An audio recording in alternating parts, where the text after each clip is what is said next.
All right, so here's part two of why it is that we should want this to exist. And this part is probably more geared towards people who are already interested in cryptocurrency and just kind of looking for some more information and just something to really kind of solidify and help with understanding. Certainly if you are one of the naysayers, that you can certainly listen, but I'm not here to try to change anybody's mind. I'm just here to give some information based on what it is that I know. And I know this because of research, and so the research is available to everybody. Thank goodness for the internet. It's available to everybody. This is truly the information age. So there are generally four reasons that we do not at this point have to be concerned with the fact that Bitcoin is a bubble. A bubble tends to occur when the value is overstated, and that there's nothing really backing that value, but other than it's being driven by, again, like emotion or buyer emotion and that type of thing. And certainly for some of us there is some emotion attached to this, because I have long thought that the bankers or the central bankers have us all, and I kind of do the personification of Wall Street kind of thing. Wall Street has us all by the, I'll say, neck, because they can generally do whatever they want, right? And the government tends to support them with giving them tax breaks that are in the millions, right? And so the little person picks up the slack. Even when there was the bailout after the last economic recession that we had, for a little while, CEOs were, I guess their salaries were supposed to be frozen, but they're no worse for wear, and they were able to, in fact, make even more in bonuses later on than they made before the bubble. So we all know who lost on that one, but it did save the economy, so whatever. But they had us by the neck.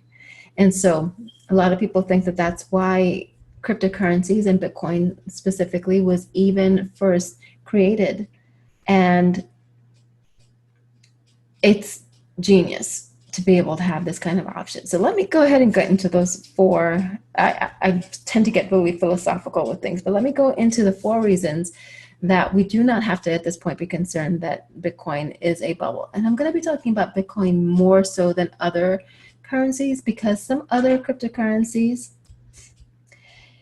they are not the same. Cryptocurrencies are not created equally. Some of them are created by bankers. Some of them are a sort of an adjunct type of product so that they can get their tentacles into that cryptocurrency market. Okay, Bitcoin, not so. And so that's reason number one, is that Bitcoin is decentralized. So there's no central bank that's controlling that, and because they don't control it, they can't manipulate it, except when they manipulate our emotions, like Jamie Dimon did from JP Morgan, when he said that Bitcoin was a fraud, and it crashed as a result because people figure, oh my gosh, he knows about money, so he must be right. And so people sold off, and the prices dropped. And then just to find out that his group, JP Morgan Chase, was one of the biggest buyers during the dip. And all he had to do was manipulate our emotions, because he could not manipulate the market because it is decentralized. So as long as we can get our emotions under control, we take back some of that power.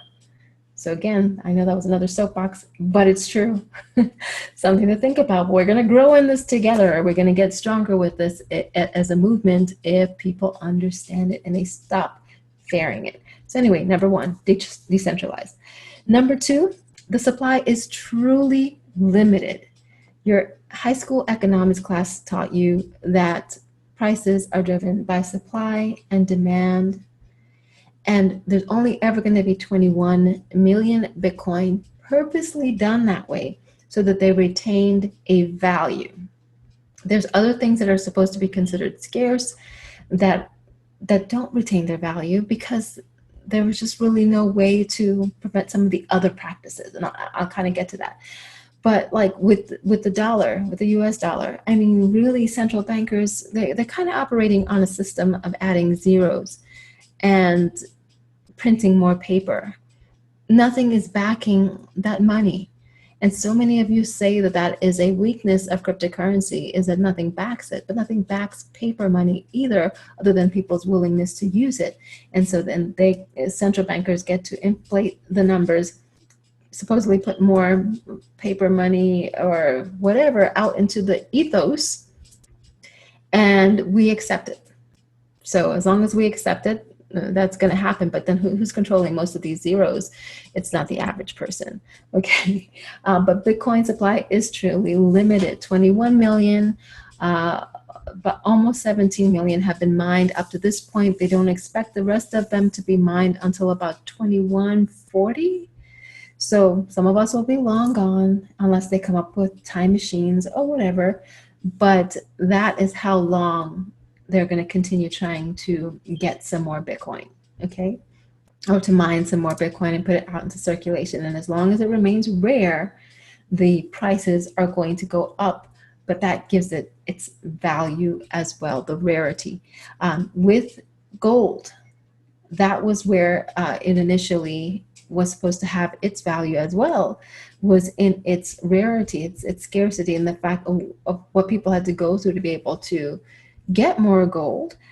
Problem being that people, just being as unscrupulous as they are, is that oftentimes people think that they own some gold that they don't have in their physical possession, and multiple people, that has been loaned to multiple people. So multiple people think they have dibs on that same gold. That happened even with, governments. It's part of the reason that no other currency other than Lebanon is backed by gold. It's for that reason. Okay, you can no longer peg any of the currencies to gold because who owns it? So many people have been loaned it. Who actually owns it? So that kind of messed with the whole limited supply concept with gold. And silver, same thing, precious metals. I'm not telling you not to invest in precious metals. Please do. Please diversify. Fiat, cryptocurrency, precious metals, real estate, those kinds of things. Diversify. But that's another reason. 3 is the fact that Bitcoin is secure. So it's encrypted on the blockchain.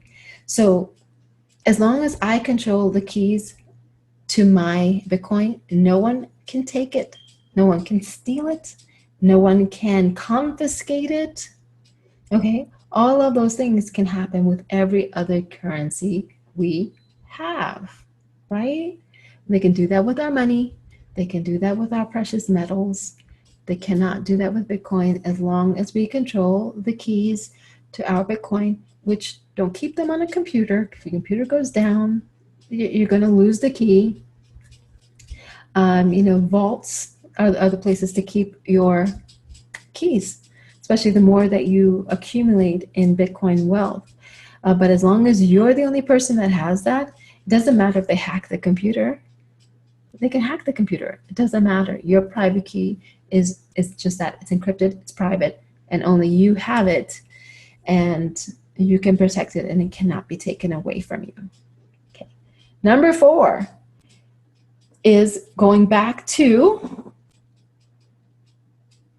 I don't even understand my own writing here. It's on a public ledger. So every transaction is on a public ledger. So what does that mean? It means that you cannot have, when we talk about anonymity, there is a certain amount of anonymity in the sense that it's just going by keys, right?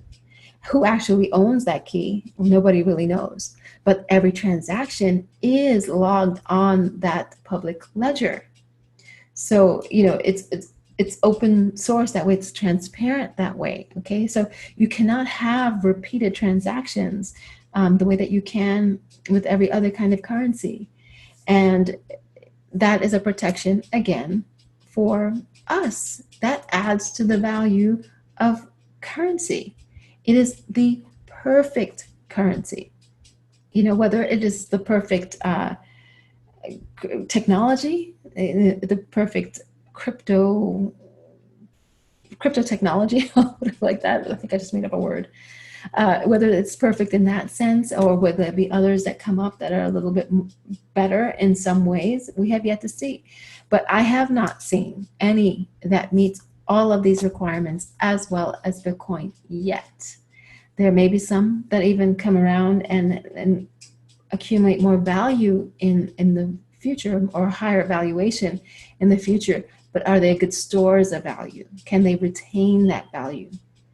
You know, none of it's something that's controlled by the banks as like sort of an adjunct little product that they have going in there to get their tentacles in there, or if it's something that is not just like a one-time key kind of thing, and it can be repeated, you know, does it have its same store of value? So there's a couple things to think about. But anyway, this is why Bitcoin cannot and should not be considered a bubble.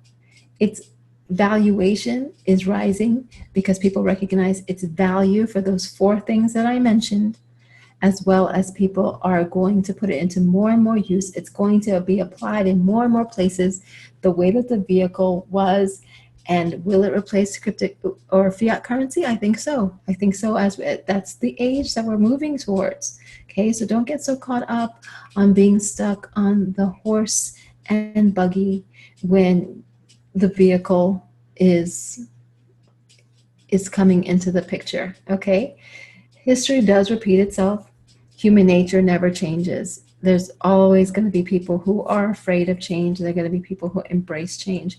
You make a decision where you want to be. Back in the car days, the average person probably could not capitalize on that move. But right now we are in a position where you can capitalize on the cryptocurrency movement.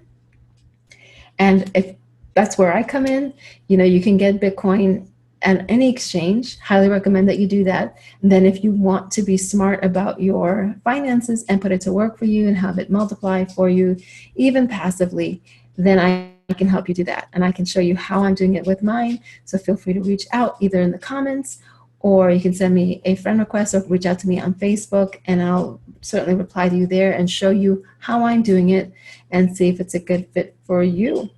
So thank you for your time, and I hope this was valuable to you, and we'll talk again soon. Bye-bye.